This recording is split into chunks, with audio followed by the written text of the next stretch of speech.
Hello and welcome to Lost Love Chronicles. Dear listeners, before we get started, drop a quick hi in the comments and let us know where you're tuning in from. Also, if you have any suggestions for us to make the channel better, please let us know. Now let's start with the story. My name is Charlie.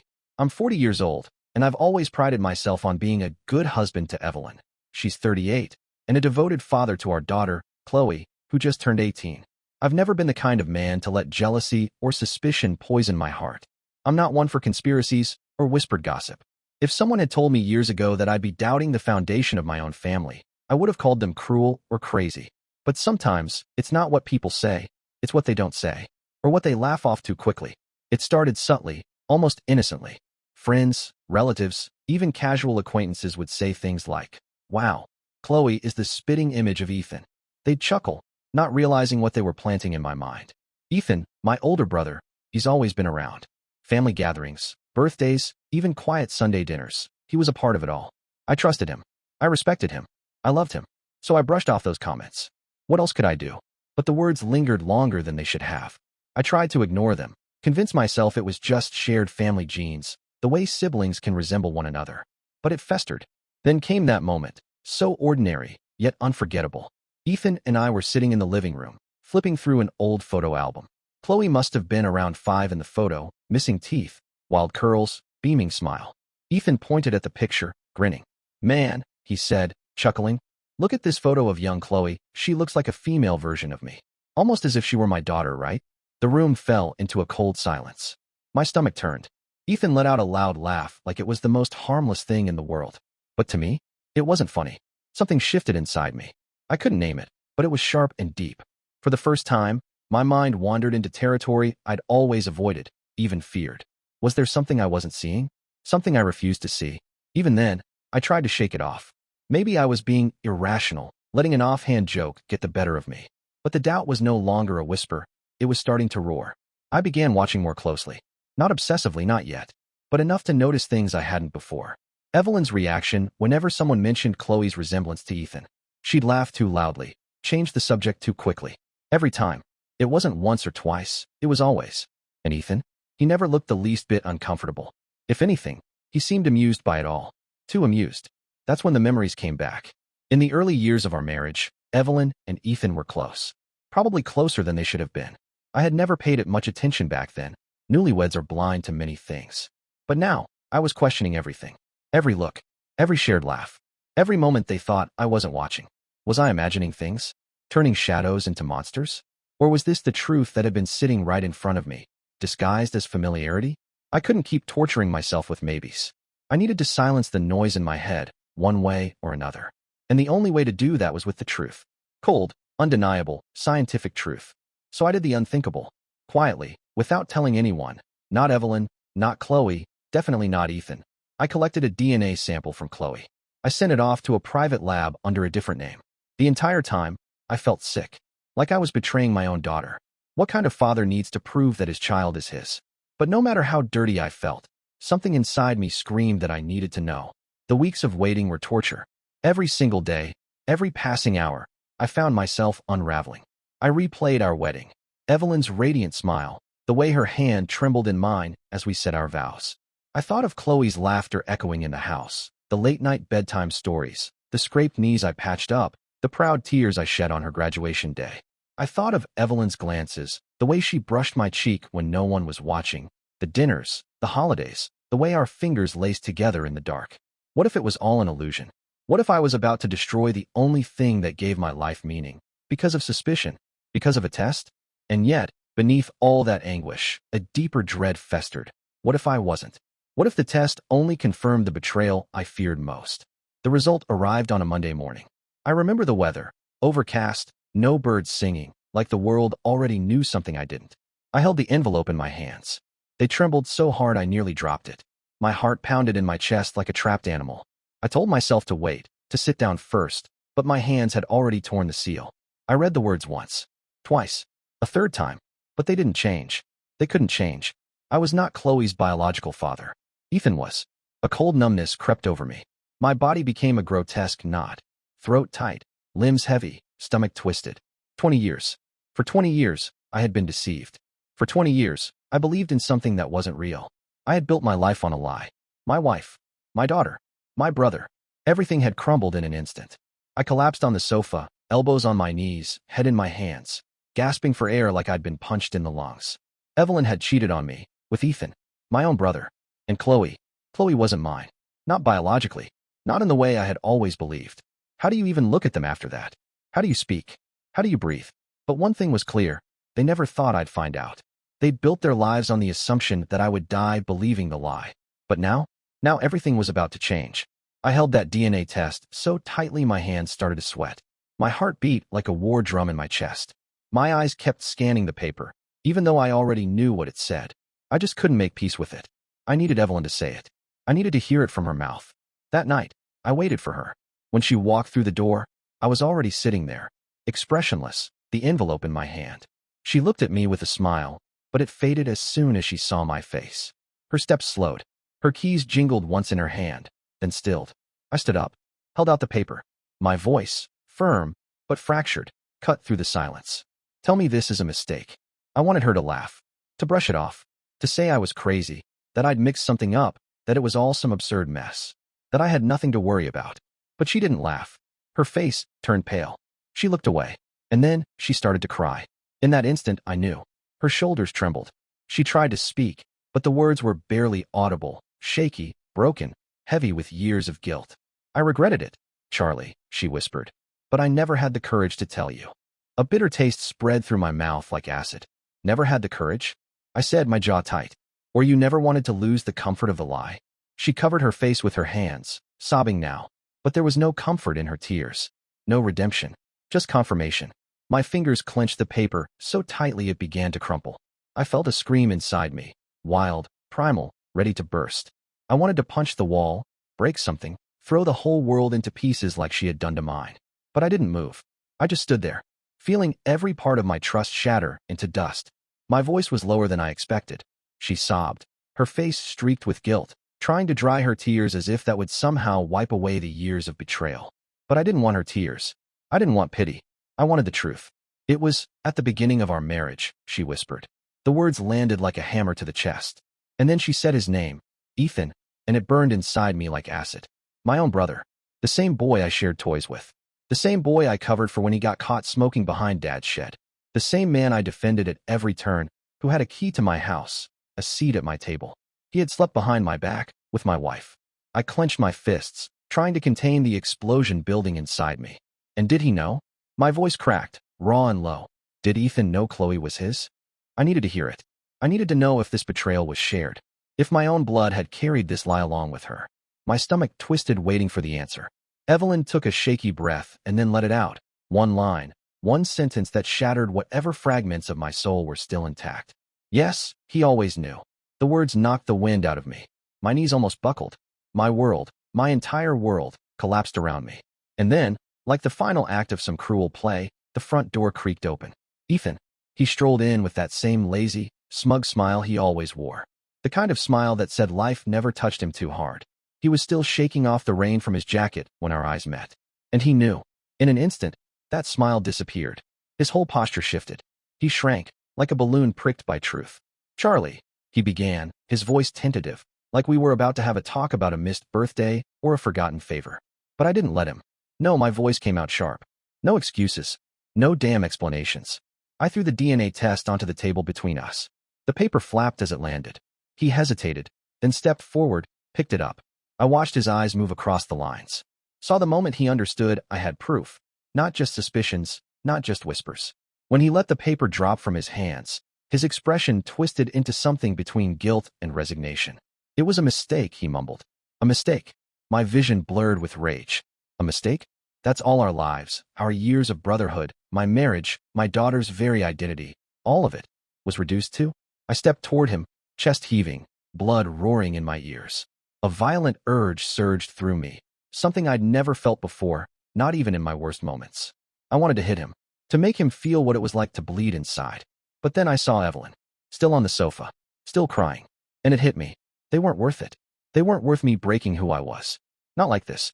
Not here.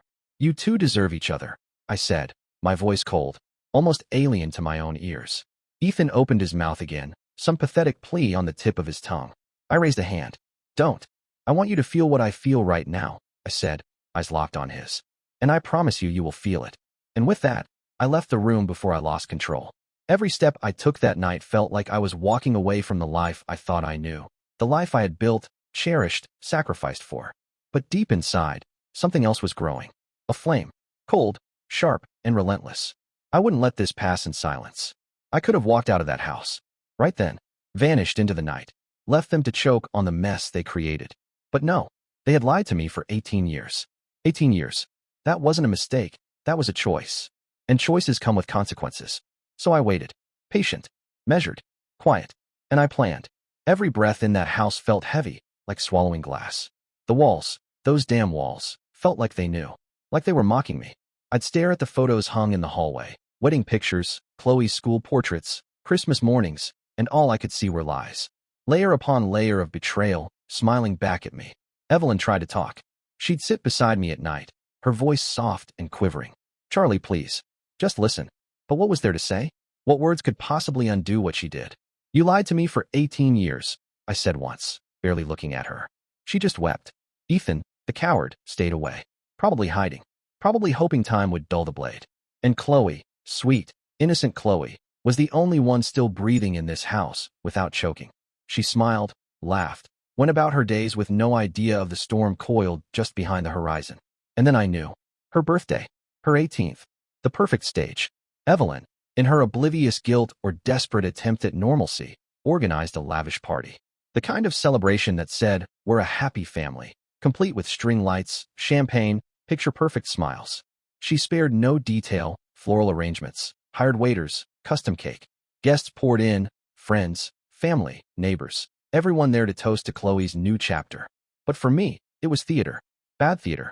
A lie, performed by mediocre actors who thought the audience would never know the script. I kept to the side. Watched Ethan laugh, like the world hadn't just been turned inside out. Watched Evelyn flutter from table to table, playing hostess, playing wife. And they believed it. They truly believed I'd sit there, smile politely, let the truth rot inside me while they toasted with champagne. They underestimated me. The room buzzed with conversation, laughter, clinking glasses. I waited until the moment was just right, when the music dipped low and the servers passed out fresh drinks. I stepped up, calm but shaking inside, and took the microphone from the stand near the DJ table. My heart thundered in my chest, so loud I thought someone might hear it through the mic. My hands trembled, but I gripped the metal tight and raised my voice. Congratulations, daughter. Heads turned. Chloe looked up from her group of friends, smiling, cheeks flushed from the attention. But before any toast, I paused, swallowed hard. I need to tell you something. Something your mother. I glanced at Evelyn, her hand pausing midair with the wine glass. And your real father have hidden from you for 18 years. The room went dead silent. No clinking glasses. No whispers. Just stunned, breathless quiet. Evelyn froze. I could see the tremor in her hand now. Ethan, once relaxed, was suddenly stiff, his back straight, eyes wide. And Chloe. Sweet Chloe. She frowned, confused. Her voice cut through the silence, shaky. What are you talking about, Dad? My chest burned. I didn't want to hurt her. God, I never wanted to hurt her.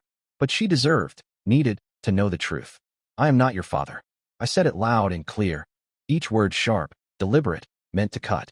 The silence that followed was thick, suffocating. A stillness filled the room like the moment before a bomb goes off. Then I turned. To Ethan. This man here. The one you call Uncle Heat. I let the words drag, forcing myself to look him in the eye. He is your real father. It was like the air had been sucked out of the room. Chloe's face. God, that face. Twisted in disbelief, the smile wiped away in an instant. She looked at me like I had just gutted her in front of everyone. And maybe I had. But I wasn't done. I pulled the folded sheet from my pocket, the DNA test, the proof, and held it up high for everyone to see. I'm not lying, I said, loud enough to reach the back of the hall. I have proof. Evelyn gasped. The wine glass slipped from her hand, shattered on the floor, sharp shards glinting beneath the lights, just like what was left of this family. Ethan stood still, pale as death, lips parted but silent. And Chloe, her eyes, wide and wet, locked on mine. You're lying, she said, her voice breaking. You're lying, Dad. Those words sliced deeper than anything else had. I stared at her. My little girl, the baby I rocked to sleep, the child I took to school, cheered at recitals, hugged through nightmares, and I shook my head. I wish it were a lie, I said softly, voice rough. God knows I wish it was. But it's not. And with that, the walls collapsed. Murmurs erupted. Gasps. Whispers. People looking around like they were watching a play turn into a car crash. Chloe's friends grabbed their bags and quietly slipped out, unsure of what they had just witnessed. My mother, trembling, reached out for a chair that wasn't there and collapsed to the ground. "Mom," someone shouted. My father stood up so fast the chair toppled behind him. His face was red with fury, veins bulging at his temple. His fist clenched as he glared at Ethan, jaw locked, ready to lunge. "You bastard," he bellowed. But I didn't move. I just breathed. I had done what I came to do. I had torn off the mask, exposed the truth. There was no more pretending. No more secrets protected behind fake smiles and family portraits. Now, they would face what they did. I turned away from the chaos, Evelyn sobbing, Ethan frozen, my parents caught in the whirlwind, and walked out. I didn't look back. The sound of the microphone hitting the floor rang behind me like the final nail in a coffin. Screams, crying, confusion. It all blurred together.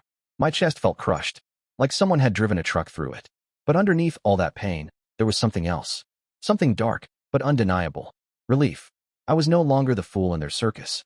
No longer the clown in their farce. I had forced them to look at the rot they had hidden for years. I had barely reached the car when I heard footsteps running behind me. I turned around. Chloe stood there, her face flushed red with emotion, her eyes blazing with hatred. Not confusion, not heartbreak. Hatred. "How could you do this to me?" she yelled, her voice shaking. For a second, I just stood there, frozen, trying to understand those words. I did this. Me? A bitter, hollow laugh escaped my throat. "I didn't do anything," I said, voice low, stunned. Your mother and Ethan, they lied to you your whole life." But she wasn't listening. Her pain had calcified into anger, and all of it was aimed at me. Not at Evelyn. Not at Ethan. At me. "You ruined my life," she screamed. "You humiliated me in front of everyone." The word struck like a whip. She was shaking, her fists clenched at her sides, tears welling in her eyes but refusing to fall. And I just stood there, helpless. My daughter. The girl I raised. The girl I carried on my shoulders, sang lullabies to, stayed up with during fevers, taught to ride a bike, walked to school, defended from bullies. The girl I loved, truly, deeply, more than anything else in this world, as if she were my own flesh and blood.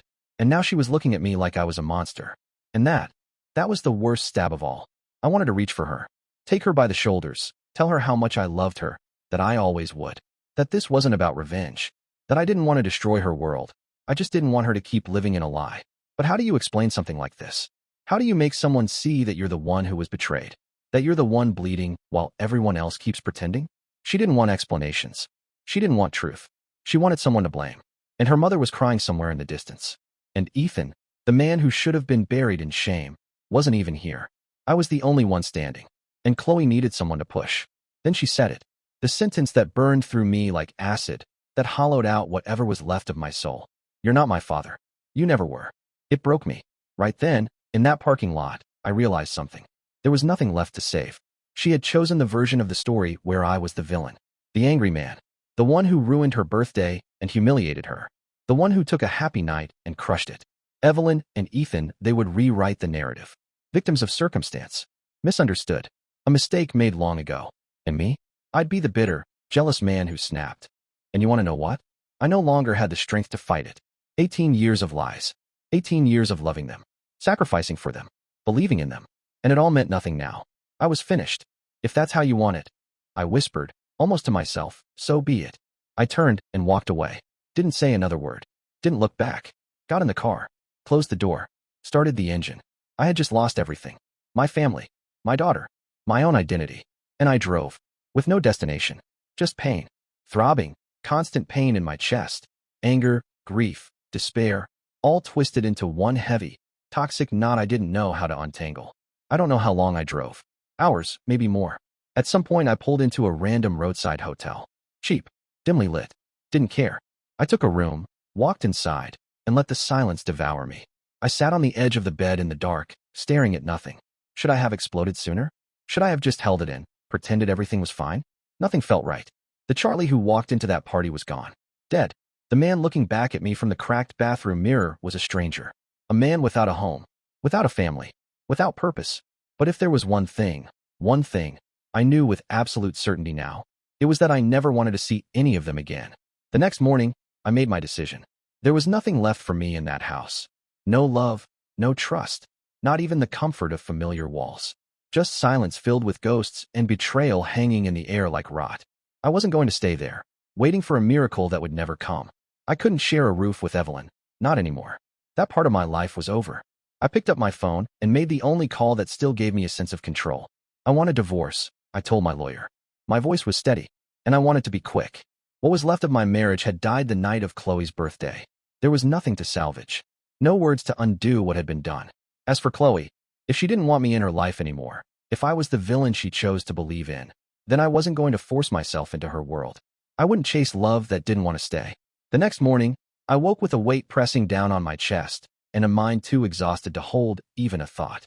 The decision was made, but that didn't make it easier. That didn't ease the ache. The Charlie that existed before that night was gone. Dead. I called my lawyer again. Start the proceedings today, I said. I don't want anything from that house. Nothing. Every room, every chair, every photo frame and lamp and piece of furniture. It all felt like an open wound. She could have it all. I just wanted distance, peace, and whatever shred of dignity I had left. Most of all, I wanted Evelyn and Ethan to deal with the rubble on their own. A few hours later, I returned to the house one last time, just to grab some clothes and sign the papers. Evelyn was there, waiting. Her face was pale and swollen from crying, eyes rimmed with red. She looked at me like she hadn't slept in days. But I felt nothing. No pity, no anger, just nothing. When she saw me, she rushed over, grabbing my hand like she could stop time. Charlie, please don't do this. We can get through this. We can fix it, together. I let out a dry, humorless laugh, cold and bitter.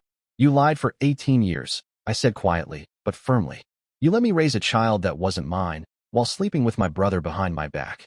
And now that she hates me, now you want to fix it? I pulled my hand away, sharp and final, and walked to the table where the documents waited. There it was, my goodbye. Not in tears, not in screams, but in black ink and white paper. I picked up the pen, but before I signed, I turned to her. She's your daughter now, I said, my voice low and steady. She gasped, almost choking on her words. Her whole body tensed like she'd just been slapped. No, Charlie. No, you were always her father. You can't just leave. Please. But she didn't understand. She never did. I had already left. Long before that moment. The night I learned the truth, the night Chloe looked at me like I was a stranger, that was when I left. This was just the formality. She stood there, broken, still hoping I'd change my mind. Hoping I'd forgive. That I'd stay. Pretend. But I had given 18 years to a lie. Now I owed nothing to anyone. Ethan, of course, didn't show up. He knew better. He knew if he stepped foot near me that day, he wouldn't leave unscathed. He was probably hiding, waiting for the storm to pass. But what he still didn't understand was that this wasn't a storm. This was a hurricane. And he was the one who stirred it from nothing. Now he would stand alone in the wreckage. I signed the papers without hesitation and left everything behind. At that moment, Evelyn collapsed onto the sofa, sobbing, her hands covering her face as she murmured words I no longer cared to hear. Maybe it was, I'm sorry, maybe it was, don't leave, but I didn't stop to listen. Her voice echoed behind me as I walked out the door, but for me, it was just noise. Empty and meaningless. I don't know what hurts more, losing Chloe, or realizing she was never really mine to begin with. Maybe it's both. Maybe it's neither. But one thing was clear as day. I would not beg to be in anyone's life. Not anymore. If Chloe wanted to believe I was the villain, so be it. If she chose Ethan, chose to see him as her father, then let her. I had given her everything I had, and if that didn't count for something now, it never would. Time, I hoped, would reveal the truth. And if she ever did come to understand what really happened, maybe it would be too late. I left the house carrying nothing but the clothes on my back and the weight of a betrayal that would never fully let me go. But there was one thing left, one thing no one could ever take from me. I was still Charlie. Broken? Yes, but still standing. I would start again. Leaving everything behind felt like cutting off a piece of my own body. The pain didn't disappear just because I turned the key in the ignition. But with every kilometer I put between me and that city, it felt like I was slowly, painfully, dragging myself out of a grave. I didn't know where I was going. I just knew I couldn't stay. Without Chloe, without a family, without even a reason to linger, I did the only thing that made sense. I left. No goodbyes. No last looks. I spent weeks on the road, driving with no destination.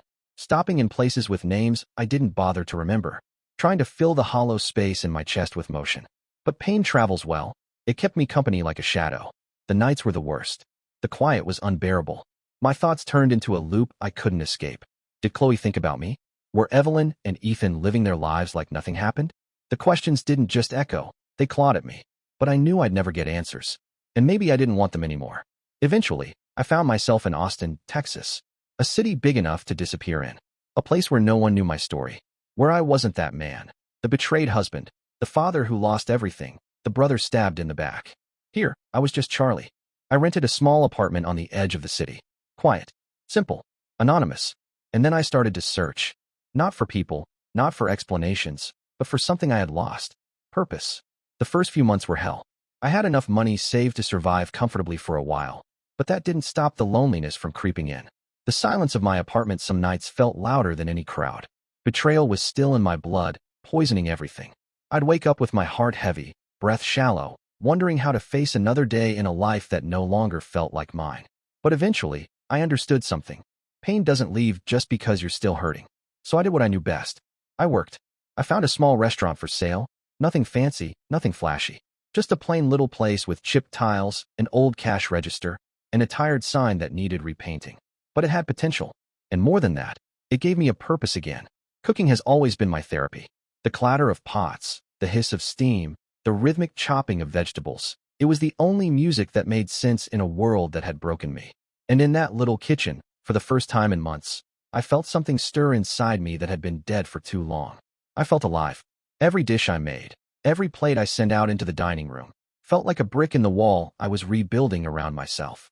Not to shut people out, but to protect what was left.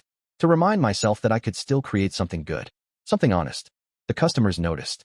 They didn't know my story, but they felt something in the food, something comforting, something real. My restaurant slowly became more than a business. It became my refuge. And it was there, behind that counter on a quiet Tuesday afternoon, that I met Josephine. She had an easy smile, warm, unforced, but her eyes were different. They didn't just see me, they saw me. As if they could read the cracks I tried to hide beneath polite nods and half-hearted chuckles. She didn't know my past, didn't know what I had left behind, and I didn't offer it. For the first time in a long time, someone looked at me without the weight of judgment, without the whispers of betrayal hanging around my shoulders. And it felt new. At first, I kept my distance. I was polite, friendly, but careful. Trust had become a dangerous word to me, and even the thought of opening up made my chest tighten. I didn't want to bleed again. I didn't want to believe in something only to watch it shatter. But Josephine, she was patient. She didn't push. She didn't ask. She just showed up, again and again, until her presence felt less like an interruption and more like light filtering into a dark room.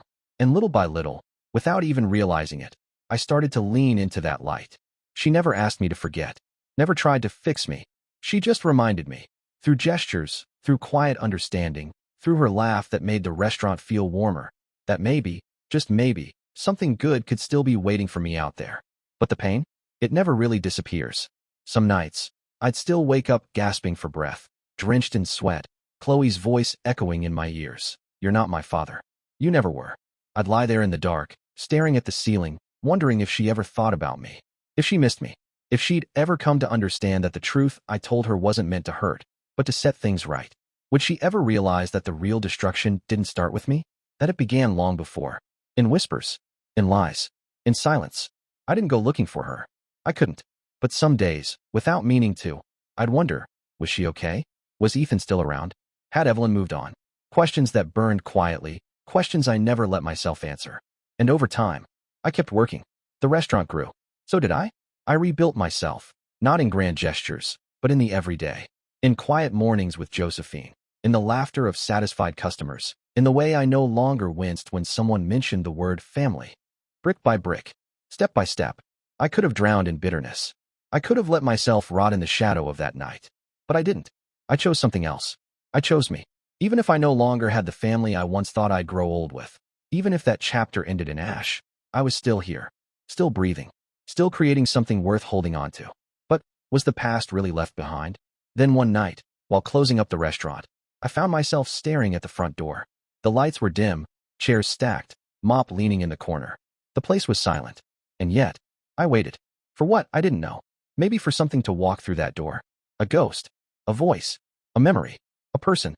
Maybe part of me still believed the past had one more thing to say. But was I prepared for this? The years passed. And slowly, painfully, I began to feel that maybe, just maybe, my life was finally taking a different course. I was no longer the shattered man who had walked out of that house in silence, heart bleeding through the seams. I was no longer the ghost of a betrayed husband or the father discarded like an afterthought. I was Charlie. Again, my restaurant thrived. People came not just for the food, but for the warmth that filled the space, something I'd built from scratch with my own two hands. Josephine was still there, quietly steady, her presence the kind of comfort I hadn't dared believe in again. And for the first time in what felt like a lifetime, I had peace. But if I learned anything from the wreckage I'd once crawled out of, it's this: the past has a cruel way of returning. Not softly, not like a memory, but like a wrecking ball aimed straight for the life you've rebuilt. And for Ethan, the past didn't just return. It destroyed him. I never went looking for news about Evelyn or Chloe. I had promised myself that. I didn't stalk their lives online or ask old contacts for updates. I let them go, as best as a man can let go of a child he once called his own. But news about Ethan? That found me. The first thing I heard came from a distant cousin who passed through Austin. We had coffee one morning, and just before leaving, he said casually, "You heard your father cut ties with Ethan, right?" I looked up. What? Disowned him. Publicly, too. You know how he is. He doesn't tolerate filth, not even in his own blood. Our father was a man carved out of old stone, strict, proud, unbending. He had raised us to believe in loyalty, honor, truth. Ethan, the golden boy, had spat on all of that. And so, with the same cold precision he used to build his career and reputation, our father removed him from his life like a cancer. I didn't gloat, but I won't lie. I felt a still, grim justice in knowing that Ethan had finally felt the cost of his betrayal. With the respect of the family gone, so too went the money. The safety net, the connections, the very things Ethan had always taken for granted. Evelyn, I was told, tried to stand by him. Maybe because she had no one else. Maybe because, in her mind, he was all she had left. But even love rooted in desperation can't survive the weight of guilt. People whispered. They stared. Judged. Neighbors turned away. Friends stopped calling. Her own family never looked at her the same again. How do you build something solid when your foundation is betrayal? And Ethan, he spiraled. Isolated. Shunned. Cut off from everyone who once saw him as a man of promise. The second thing I learned was that he lost his job. Not even quietly.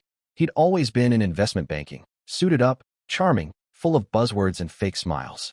But no one wants to invest their trust in a man with a scandal hanging over his head like a storm cloud. He tried to keep working, tried to latch onto new firms, sell his expertise. But doors that once flew open for him now stayed shut. He tried starting something on his own. A consulting firm, I think. Maybe something in real estate. But you need more than ambition to make things work. You need credibility. You need people who believe in you. And Ethan had burned all of that to the ground. He failed. Again and again. It was like the universe, after watching silently for so long, finally decided to settle the score. And just when I thought I had heard it all, just when I believed the past had finished bleeding out its last tricks, then I discovered the worst scam of all. Evelyn left him. It wasn't sudden. Nothing ever is with guilt. It builds slowly, eats away at the corners, corrodes the moments meant to hold people together. Maybe she finally saw it all for what it really was. Maybe she realized she'd sacrificed a stable marriage, a loyal partner, a family, for an illusion. Maybe she realized that Ethan was never worth it. And just like he betrayed me, she betrayed him too. Only this time, with absence. She walked out, left him to sit in the same emptiness he'd helped create in me. The difference? When I was left with nothing, I built something. Ethan just sat in the ruins. When I found out, I'll be honest, I felt something close to satisfaction. Not joy, not relief. But justice, maybe. He was finally paying for everything he did. His fall from grace wasn't poetic, but it was thorough. And yet, even then, it didn't erase the scars. You'd think that kind of revenge would offer some peace, but it didn't. Not really. The pain stayed. The questions never truly went away. Time dulled the ache, but it never fully healed it. And in those quiet moments, when the restaurant closed and the streets were still, I'd still feel it. That old familiar weight, pressing behind my ribs. I thought I'd left it all behind. But 5 years passed, and the shadow never really left me. I rebuilt. I started over. I lived. But as I've come to learn, the past doesn't just haunt you. It hunts you. And one day, it found me again. It started with a simple ring of the phone. I was in the back of the restaurant, checking the invoices. I didn't think twice about it. Thought maybe a supplier had an issue, or there was a last-minute reservation. I answered casually, not even glancing at the number. Hello. The voice on the other end made my stomach twist instantly. Charlie, it's me. My mother. Her voice, usually soft, cautious when it came to anything involving the past, now held urgency. Pressure. Something was wrong. "It's Ethan," she said. "He's very sick." I didn't respond. I couldn't. My grip tightened around the phone, the silence stretching long between us. My heart started pounding, not with fear, but with something hotter. Anger, resentment, bitterness that had never really left me. And then I heard my own voice. Cold, measured, dead. And why should I care? I meant it. But my mother didn't flinch. She sighed, not in frustration, but in sadness. That quiet, tired sadness that only mothers carry. Because, deep down, he's still your brother. And he wants to see you. Those words hit me like a punch. He wants to see me? The same man who stole my life from under me? The man who stood there, saying it was a mistake, as if that erased everything? He wanted to see me? What did he expect? That I'd just drop everything, show up at his bedside as if nothing had happened? My first reaction was to reject the idea completely. I wanted to hang up that phone and let silence be the final word between us. After everything, after all the destruction he left behind, why should I give him anything more? But that call, it kept ringing in my head, long after I ended it. What if I didn't go? What if I spent the rest of my life wondering what he wanted to say? Maybe this wasn't for him. Maybe this was for me. A way to finally close the chapter. Not to forgive, not to forget, but to release myself from the prison I had carried for far too long. So the next day, I went to the hospital. I walked through those sterile halls with a weight in my chest, not sure what I expected. But when I entered the room, I almost didn't recognize him. Ethan, my brother, or the shadow of him. He looked small, fragile, not the man who once carried himself with pride and arrogance. His skin was pale, his eyes sunken, his frame so thin I could see the outline of bones beneath the gown. Time hadn't just punished him, it had consumed him. The betrayal, the guilt, the abandonment, it had all carved him hollow. When his eyes met mine, a faint smile twitched at the corner of his mouth. "Charlie," he said, his voice barely more than a whisper, brittle and weak. I stood there, still, silent. What was I supposed to feel? Anger? Pity? Nothing. Maybe all of it. He swallowed, and after a pause, he spoke again, his voice shaky.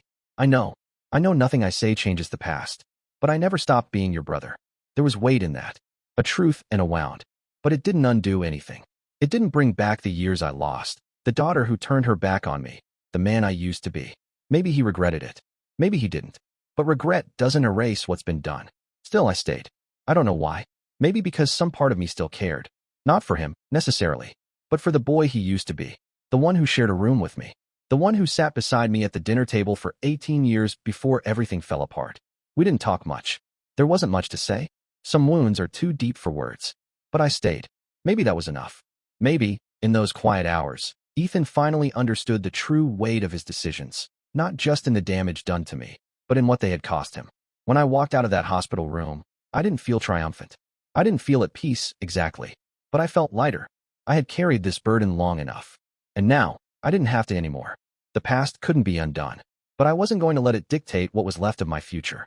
And for a while, I thought that was the final twist in this whole miserable story. A final meeting. A quiet ending. I went back to my life. The restaurant thrived. My relationship with Josephine was strong, steady in ways I'd never known before. Her calm, her grace, it gave me something to hold on to. And for the first time in a long time, I felt peace.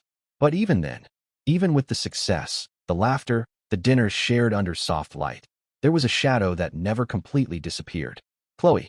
Even now, the sound of her name in my own mind made my throat tighten. I still wondered if she thought of me, if she ever looked back on that night and felt regret.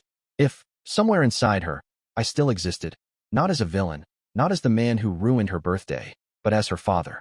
I never looked for news. Not once. I couldn't risk it. I couldn't bear to open that door again and find only pain behind it. To me, she had made her decision 5 years ago. But then, one afternoon, as I was arranging some tables before the evening crowd arrived, I heard a knock at the restaurant door.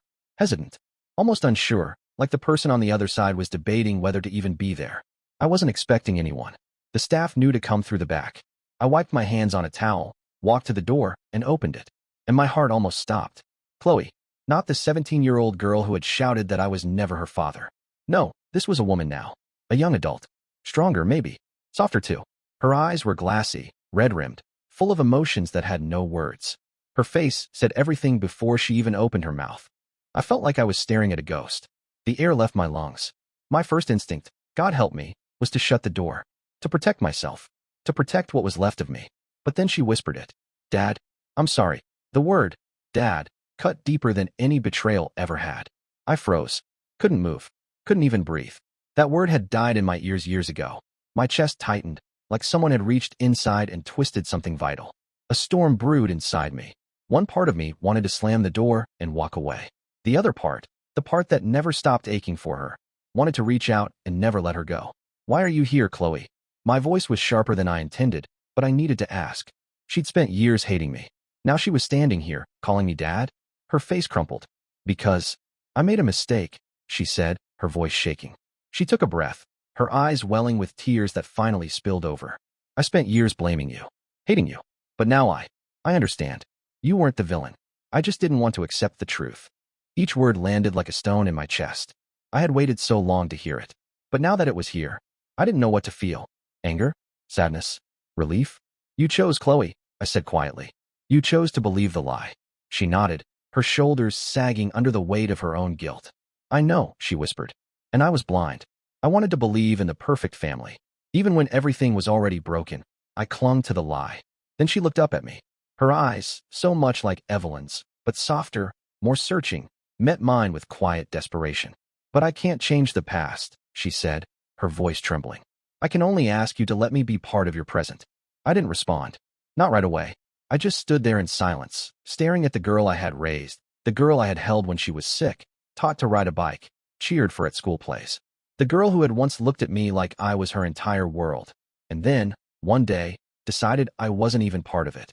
Years of pain don't just vanish. They linger. They shape you. But even with all of that, I still loved her. I had always loved her. Because the truth is, parenting isn't just about DNA. It's about who was there, who stayed, who fought, who never gave up. Chloe, after all, was still my daughter. No matter what the DNA said. No matter what Ethan had taken from me. No matter how badly I had been wounded. If there was anything in me still capable of forgiveness, of rebuilding, it would be for her. Maybe, just maybe, I was ready to try. I looked at her, really looked at her. And finally, I sighed. It wasn't dramatic. There was no teary embrace or grand declarations. But it was a start. The next few weeks were cautious steps into unfamiliar territory. The first meetings between us felt strange. Foreign even. There was a 5-year gap between us, but it wasn't just time. It was pain. Silence. Misunderstandings. Old wounds that hadn't scabbed over. She didn't know how to approach me. I didn't know if I could let her in again. But she came. And the mere fact that she came back, that meant something. At first, she would visit the restaurant and sit quietly, always at the same corner table. She never interrupted. Just watched me work. Almost like she was observing a stranger, trying to understand who I was now. And truth be told, I was doing the same. Was she still my girl? Or had time and hurt turned her into someone I no longer knew? But little by little, cracks formed in the wall between us. We started talking, softly, cautiously. She told me about college, about working part-time, about the exhaustion of adult life, and how no one ever prepares you for it. I listened more than I spoke. And she kept coming back. The hardest moment came late one afternoon. We were sitting across from each other, a half-empty coffee between us. I was a stupid and hurt teenager, Dad. Her voice cracked as she said it, her eyes glassy. I wanted so badly to blame someone. And you were the easiest choice. I said nothing. I just let her speak. Because if I accepted the truth, she continued, if I really saw what happened, then it meant that everything I knew, everything I believed about family, about Mom, it was all a lie. She looked down, her hands trembling as she twisted a napkin over and over. And I understood. Because I had done the same thing. Looked for someone to blame when the world came crashing down. That's what we do, isn't it? We find villains. It makes the pain easier to carry. But truth rarely comes with clean lines. It's messy. It stains everyone. She spent years thinking I was the monster. And now she was here, asking for a chance to make things right. At some point, I asked, and your mother? How's Evelyn? The change in her face was immediate. A mix of discomfort and a sadness I couldn't quite name. She never really forgave herself, Chloe said softly. She thought being with Ethan would make it all worthwhile. That all the hurt would somehow mean something if they could build something out of it. She paused, her fingers stilling against the napkin. But in the end, she whispered, she lost even more. A breath. A silence. He's gone. And she spent the last few years trying to pick up the pieces of a life she herself destroyed. I no longer felt angry, just a silent weariness that had settled deep into my bones. Some wounds don't heal completely, but time makes them sting a little less. The bitterness that once burned hot inside me had faded. I didn't want to carry hatred in my heart anymore. It was too heavy, too corrosive, and I had already lost too much to let it claim anything else. Chloe sat across from me, picking at the last bit of her dessert. Her eyes drifted up to my face, searching for something, maybe reassurance, maybe closure. She hesitated before asking softly, "Do you still feel anything for her?" I didn't answer right away. I didn't need to. The silence between us stretched just long enough. "I think," I said eventually, "what I felt died a long time ago." She gave a slow nod, her expression unreadable. No judgment, no defense, just quiet understanding. It took time, but Chloe and I rebuilt what had been broken. It wasn't easy. There were moments I didn't know if we could do it. But what we built, it was real. It was honest. Every week, she came to the restaurant. Sometimes she brought friends, sometimes she came alone. She tried new dishes, told me what she liked, what she didn't. We laughed about memories, birthday cakes I'd baked, that one awful burnt lasagna, the little cooking games we used to play when she was 6. She remembered the good, and so did I. The past was a permanent scar, etched into both of us, but the present was still ours. We couldn't change where we came from, but we could choose where we were going. One day, she stepped into the kitchen while I was prepping for dinner service. She picked up an apron, tied it clumsily around her waist, and smiled. "Teach me to cook like you." I blinked, then laughed, really laughed, for the first time in years. Not the hollow kind that hides pain, but the kind that heals it. She was trying, and so was I. And in that hot, cluttered kitchen, between the clang of pans and the sizzle of garlic, something shifted. Between laughter and flour on our faces, I realized something profound. Our connection had never truly disappeared. It had just gone quiet, buried, waiting to be rescued. But reconciliation wasn't a straight line. Some nights, old memories would creep in like shadows under the door. Sometimes, in the middle of a happy moment, I would still feel the throb of betrayal. Sometimes Chloe would fall silent, and I knew she was remembering how she'd once looked me in the eye and told me I wasn't her father. There were difficult conversations, unexpected tears, moments when both of us needed to walk away for a while, just to breathe. But little by little, conversation by conversation, dish by dish, moment by moment, we rebuilt. Not on fantasy, not on denial, but on presence, on care, on unconditional love. Today, when I look at Chloe, I no longer see the girl who turned her back on me. I see a woman, a strong woman, who faced her mistakes, owned them, and chose to do better. And in the end, maybe that's what really matters. I once lost my family, but I had the chance to rebuild it. And this time, on the basis of truth and respect. Dear listeners, please share your thoughts in the comments section below and don't forget to like, share, and subscribe.